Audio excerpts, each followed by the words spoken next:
Hola, en esta oportunidad estamos para hacerle una entrevista a Marcelo Peretta, secretario general del Sindicato de Farmacéuticos, en una producción de Vía País, La Voz del Interior y Los Andes. ¿Qué tal, Marcelo? Buen día. Hola, buen día. Gracias por comunicarse. Gracias a usted. Lo primero que le quería preguntar es si se sigue registrando, como en el inicio de la pandemia, escasez de alcohol en gel. No, ya hay alcohol en gel suficiente, hay barbijo suficiente, hay materiales de protección suficientes, es decir, antisépticos, paracetamol, que es otro de los productos necesarios en caso de que se dispare la temperatura por coronavirus, utilizar. Yo diría que se ha estabilizado la cantidad de insumos necesarios. Hoy lo que está faltando son los testeos, es decir, no hay suficientes testeos, y es algo que nosotros desde el Sindicato de Farmacéuticos y Bioquímicos, porque nuestro sindicato representa a ambos profesionales, estamos reclamando porque sin testeos no hay datos reales y no podemos entonces asegurar que hay tantos contagiados, por ejemplo, cerca de 7.000 o tantos muertos, cerca de 400, cuando en realidad los testeos son insuficientes, ¿no? Los testeos rápidos actuales, en cuanto a la calidad me refiero, ¿sirven, no sirven? ¿Piensa que se puede mejorar? Bueno, los testeos rápidos que se hicieron aquí en la República Argentina, en la estación de trenes de 11 de Constitución, no fueron hechos por bioquímicos, por eso no salieron bien. Es decir, no fueron validados previamente. Los test se validan con el suero de un paciente positivo, eso no se hizo, y tiene ciertas precauciones que yo rápidamente le voy a mostrar. Voy a pedir que me alcancen un test. ¿Me alcanzan un test, por favor, para mostrar aquí? Y de esa manera ustedes puedan concretamente de lo que yo estoy hablando. Este es un test, ¿no es cierto? Este es un test rápido, ¿no es cierto? En donde ustedes tienen en la parte, digamos, del medio, aquí, ¿no es cierto? Es Un donde se poquito más coloca la arriba. gota. Sí, cómo no. Ahí está Ahí, mejor. perfecto, perfecto. Entonces, estos son test donde vos colocás la sangre y después la sangre vira a la parte, como es una corrida cromatográfica, y vira a la parte superior del cassette. Esto es un cassette, lo que yo tengo, y te da la M, es la inmunoglobulina M, que es el anticuerpo que primero aparece, la G, la inmunoglobulina G, que la segunda aparece, y la C es cero o negativo el test. Eso es lo que vemos. Lamentablemente esto no se hizo correctamente en los testeos en las estaciones de trenes, y hicieron los primeros 425 testeos todos negativos. Es obvio que está mal, porque se entiende que alrededor del 5 al 7% de los test debe dar positivo, o sea, debe haber anticuerpos en aquellos pacientes que se testean. Si dio cero, es obvio que están mal hechos. Entonces, esto es algo que hoy el gobierno empieza a darse cuenta que es importante convocar al personal especializado en esto, porque para eso los bioquímicos y los farmacéuticos estudiamos 5 años en las carreras universitarias para hacer este tipo de testeo, y nos parece que el propio gobierno no puede ser el que induzca el ejercicio profesional incorrecto, ¿no es cierto? Y a partir de eso, esto va a masificarse. Hoy se están haciendo, para que ustedes tengan una idea, entre 600 y 1.000 test diarios, entre los PCR, o sea, los hisopados de nariz o de boca que se hacen en el laboratorio, y estos test rápidos que yo mostraba recién, que se sale a buscar afuera, o se puede ir a buscar a una villa, a una cárcel, a un centro de salud, un geriátrico, que son los 4 establecimientos que más se tienen que testear, ¿no es cierto? Entonces, entre ambos, hoy se están haciendo cerca de 1.000 testeos, pero para tener un adecuado nivel de testeo necesitamos 18.000 test diarios de esto, para tener realmente una buena curva y que permita confirmar que la cantidad de pacientes medidos, controlados, te va a dar una cantidad adecuada de contagiados, una cantidad adecuada de recuperados y una cantidad adecuada de muertos. Es decir, que no tiene, la deficiencia no tiene que ver con el mecanismo en sí para ver si tenés coronavirus o no, o si generaste anticuerpos ante un eventual caso de coronavirus, sino que tiene que ver con quienes realizan los test, digamos. Principalmente. Los bioquímicos vemos día a día que recibimos a veces material de China, material de Estados Unidos, insumos de Corea, de Alemania. Por supuesto que tienen distintos niveles de especificidad o de sensibilidad. Pero nuestro trabajo diario justamente es validar previamente esa herramienta que es para nosotros de trabajo y utilizarlo y a partir de ahí alcanzar una validación del resultado que nosotros obtenemos y que finalmente ponemos la firma de un resultado determinado. Así que ponemos la firma de una mujer que le hacemos un estudio, una subunidad beta para saber si está embarazada o no, o un valor de glucemia o de colesterol para saber si tiene los glúcidos o los lípidos en condiciones. Lo mismo en esto, si vamos a decir que el paciente o tiene el virus o tiene los anticuerpos del virus, va a depender de del instrumental que utilicemos, las herramientas que utilicemos. Entonces, en concreto te diría, por más que el test chino tenía una baja sensibilidad, eso es verdad porque lo estudió el Ministerio de Ciencia y Técnica, alrededor del 80% de sensibilidad, con lo cual yo si hubiera sido el que encargado de comprar esos test no lo hubiera comprado test que tienen una mayor sensibilidad. Por ejemplo, este que yo te estoy mostrando es uno que viene de Corea. Corea es el país que reemplazó los test chinos defectuosos en España. ¿Te acuerdas cuando en España y en Italia le devolvieron los test a China porque eran defectuosos? Bueno, le compraron a Corea y ahora están testeando, toda Europa está testeando con test coreanos que son justamente de una sensibilidad mayor entre el 92 y el 95%, que es lo que nosotros los bioquímicos estamos utilizando aquí en la República Argentina. Pero en concreto, todo esto, estar específico en nuestra profesión, el gobierno se equivoca a salir a hacer estos testeos sin los profesionales que sabemos de esto. Por eso es un tema que siempre lo advertimos y esperamos que se corrija. Por ejemplo, en la ciudad de Buenos Aires ya han pedido bioquímicos justamente para hacer estos testeos, y hay otras provincias también que se han comunicado con el Sindicato Argentino de Farmacéuticos y Bioquímicos para, digamos, solicitar la cantidad de bioquímicos voluntarios para hacer estos testeos, ¿no? Y con respecto a las vacunas, en especial la antigripal, ¿están llegando bien a las farmacias? ¿Todavía hay escasez? Hay insuficiente. Es decir, hubo una primera partida de vacunas que nosotros recibimos en las farmacias argentinas, tanto de neumonía como de antigripal. La tetravalente, recordemos que tiene que cubrir contra los 4 subtipos de virus que circulan en el invierno, bueno, se acabó. Y hoy inclusive se entregó una segunda partida que también se acabó. Recordemos que en la Argentina se aplican normalmente entre 7 y 8 millones de dosis. Este año esperábamos aplicar entre 11 y 12 millones de dosis, ¿no es cierto? ¿Por qué? Porque obviamente la pandemia hace que no solamente las embarazadas, los adultos mayores, los enfermos crónicos, los niños de 6 meses a 2 años, los fumadores tienen que vacunarse, sino el resto de la población. Entonces hay más demanda. Entonces, lamentablemente, los laboratorios no están dando abasto. Hoy no hay vacuna ni trivalente ni tetravalente. Los laboratorios están trabajando para en las próximas semanas entregarnos. Aclarar también que hasta los primeros días de junio se puede aplicar la vacuna antigripal, o sea que todavía no terminó el periodo de vacunación, empezó en marzo, pero hasta los primeros de junio la gente se puede vacunar. Pero claro, tiene que llegar cuanto antes eso, porque si no tampoco va a servir, ¿no? Y ¿en cuánto, digamos, se espera que se regularice la situación? ¿Principio de junio, fines de mayo?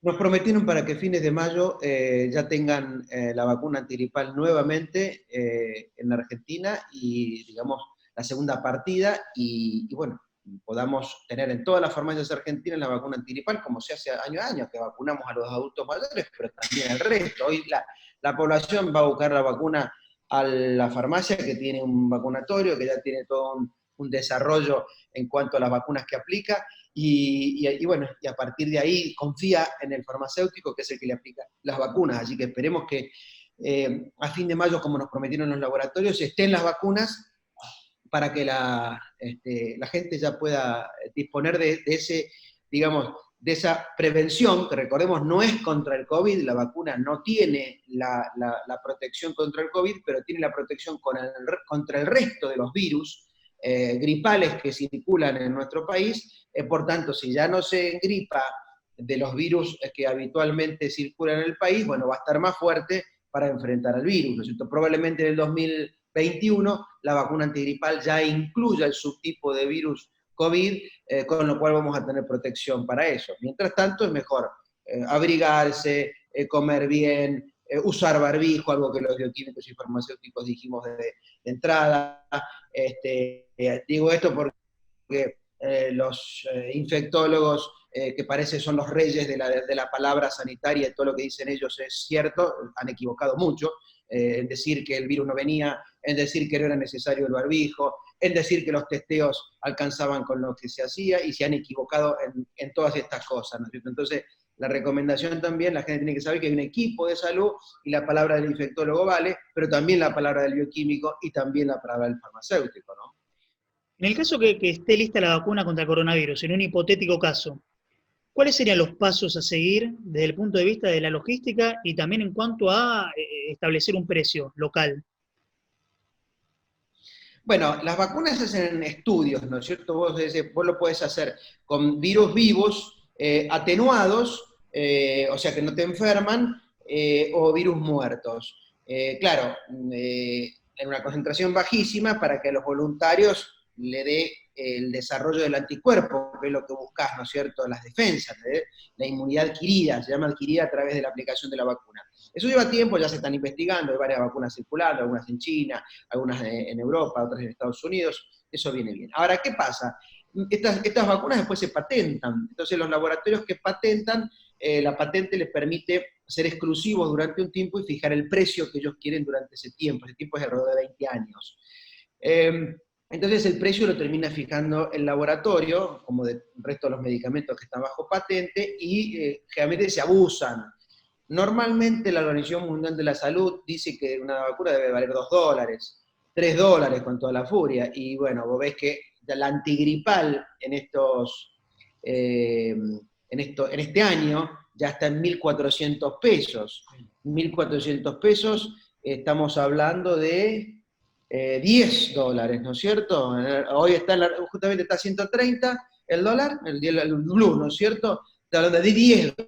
O sea que fíjate vos que la Organización Mundial de la Salud te dice que tiene que valer $3 máximo, y ya la vacuna antigripal, que ya por otra parte es conocida y hay muchos laboratorios que lo hacen, lo venden a $10. Entonces ahí hay un abuso. Y con el COVID va a pasar lo mismo, va a arrancar a $10, $20, y después en la medida que haya más oferta puede bajar, con más presión de los países para que bajen, porque si vos tenés que vacunar a toda la población, tenés mayor mercado, puede bajar el precio. Pero ahí tiene que haber un ministerio firme, fuerte, que regule el precio de los medicamentos, porque las vacunas son medicamentos en definitiva, y evitar el abuso que se hace muchas veces con el tema de estos productos sanitarios, que la gente no accede por falta de plata, ¿no?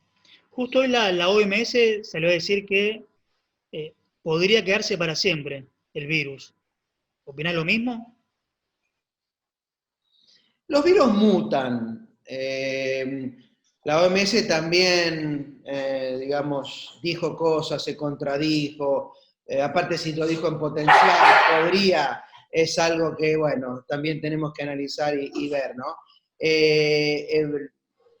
Puede ser, igual si estamos trabajando en la prevención de una vacuna, y aparte te digo, yo particularmente, yo soy sanitarista, o sea, tengo un doctorado en todas estas cuestiones, por más que no soy médico, soy farmacéutico, he estudiado estos temas, y no comparto la metodología que hemos hecho en la República Argentina respecto a esta cuarentena anticipada. La cuarentena vos la tenés que hacer en julio, que es el mes pico de frío, como fue el mes pico de frío para febrero o marzo en Europa. Bueno, nosotros es en julio, ¿no es cierto? Se corre 3 o 4 meses la estación. ¿Por qué? Porque la cuarentena vos la podés hacer en un determinado tiempo. Mientras tanto, vos circulás y obtenés la inmunidad natural, que se llama, la inmunidad de rebaño, o sea, vos estás en contacto, vos salís a trabajar, estás en contacto con tus compañeros, los estudiantes de la secundaria, de la primaria o de la universidad están en contacto, mantienen distancia, usan barbijo, pero están en contacto con el virus, y ya el virus les genera los anticuerpos, las defensas, o sea, no lo van a enfermar más. Entonces no es preocupante que la OMS diga el virus se va a quedar para siempre, porque yo ya tengo los anticuerpos, ya está. Por supuesto hay que proteger a los adultos mayores que como tienen otro tipo de enfermedades, el virus a ellos sí les va a hacer daño porque tienen hipertensión, problemas cardiológicos, diabéticos, hepáticos, etcétera, ¿no es cierto? Entonces hay que segmentar mejor a quién cuarentenar, por decirlo de alguna manera, y a quién no. Perdón, Marcelo, justo mencionabas que, digamos, el pico de contagio se puede llegar a dar durante el invierno más crudo. Eso significa que el parámetro que había puesto tanto la ciudad como el gobierno nacional, que sea en la segunda de mayo, ¿vos pensás que se va a correr y va a ser en junio o inclusive en julio?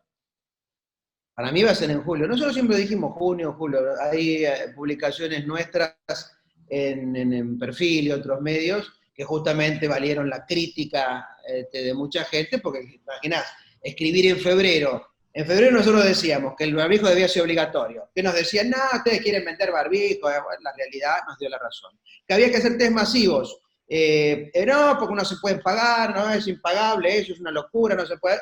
Hoy vamos todos a los test masivos. Y que el pico era el momento de hacer la cuarentena y no anticipadamente, porque vos la cuarentena es justamente, mira, la cuarentena en la antigüedad, hace 500 años, eran 30 días. ¿Qué hacía? Llegaban los barcos a cualquier ciudad y como no sabía si tenían peste, si estaban infectados, estaban enfermos, el país de donde ellos ponían el barco, le decía, bueno, ¿usted qué hacía acá? Descanse 20 a 30 días, los muertos se quedan ahí en el barco, los tiran ustedes al mar, y los vivos bajan la mercadería, trabajan y se quedan y todo. Fíjate vos la sabiduría de esto. Después, la medicina encontró que 40 días era un promedio máximo para que el propio cuerpo cure los virus, porque de todos no había ni vacunas, ni antibióticos, ni nada, y listo. Si el propio cuerpo te curaba, vos ya estabas en condiciones de seguir trabajando y hacer lo que tenías que hacer. Era vos la sabiduría.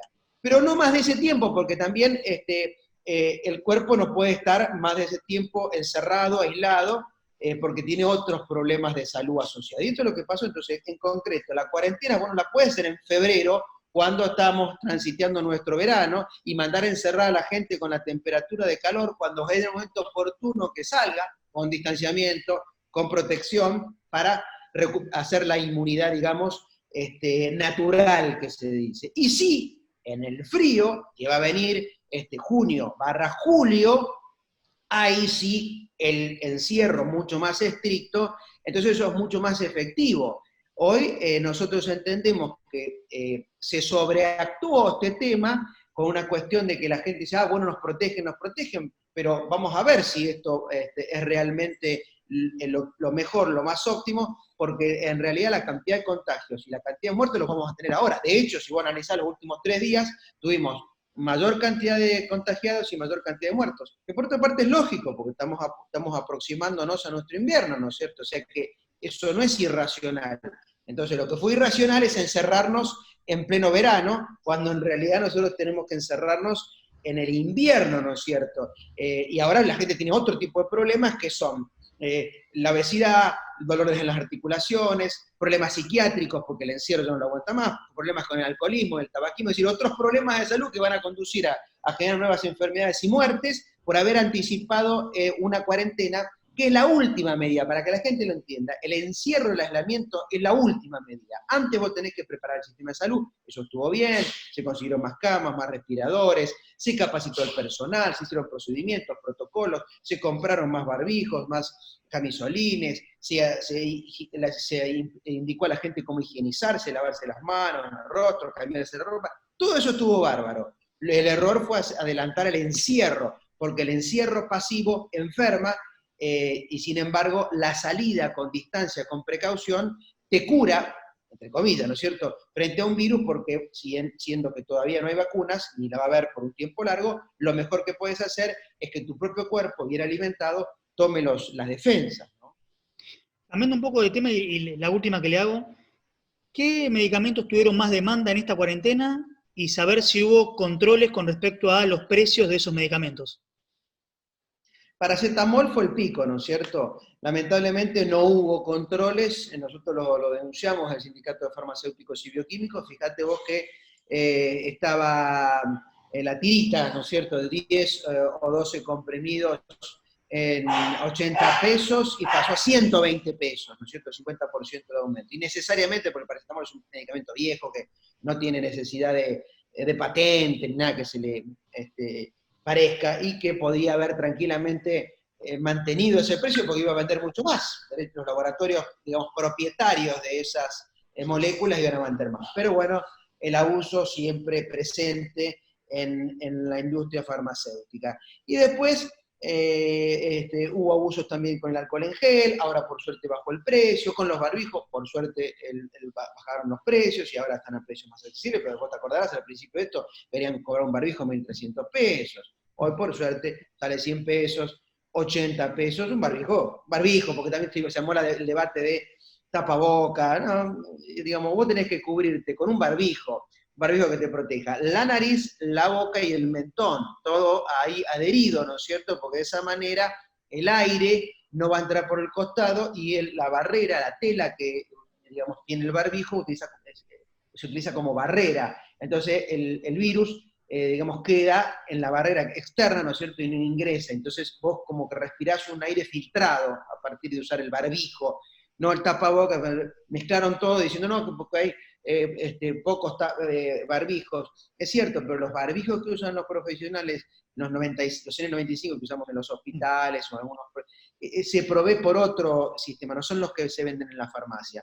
Y sí, los que se venden en la farmacia son los tipos quirúrgicos así, pero son más comunes, más sencillos, y esos son los que se recomiendan. Bueno, esos tuvieron un precio abusivo primero, después se normalizó el precio por suerte, hoy está la hidroxiquinonona, cloroquina, la hidroxicloroquina, que también es un medicamento que se utiliza en la República Argentina como para problemas articulares y inflamatorios, y viste que se empezó a decir que tenía efecto para bajar la carga viral, también hubo una disparada en el precio y se consumió rápidamente todo lo que había. En fin, siempre cuando hay necesidad de un producto farmacéutico, el precio aumenta, o no farmacéutico, ¿no? Por eso la necesidad del Estado que esté presente regulando de las áreas de la salud que no haya abusos, y porque la gente tiene que tener acceso a todos estos productos y poder pagarlos, más ahora que no puede trabajar y que en muchos casos le han bajado los sueldos, porque fíjate vos que el gobierno autorizó con un acuerdo homologado por el Ministerio de Trabajo reducciones de hasta el 25% en los salarios, y ya los salarios son bajos, y encima vos cobrás el 75% de tu salario y tenés que salir a comprar todos estos productos farmacéuticos que decimos, y bueno, es indudable que hay que hacer algo para corregir eso, porque si no la gente se va a empezar a morir por no acceder a estos productos de salud, ¿no? Marcelo, muchas gracias por su tiempo. Gracias a ustedes por la posibilidad.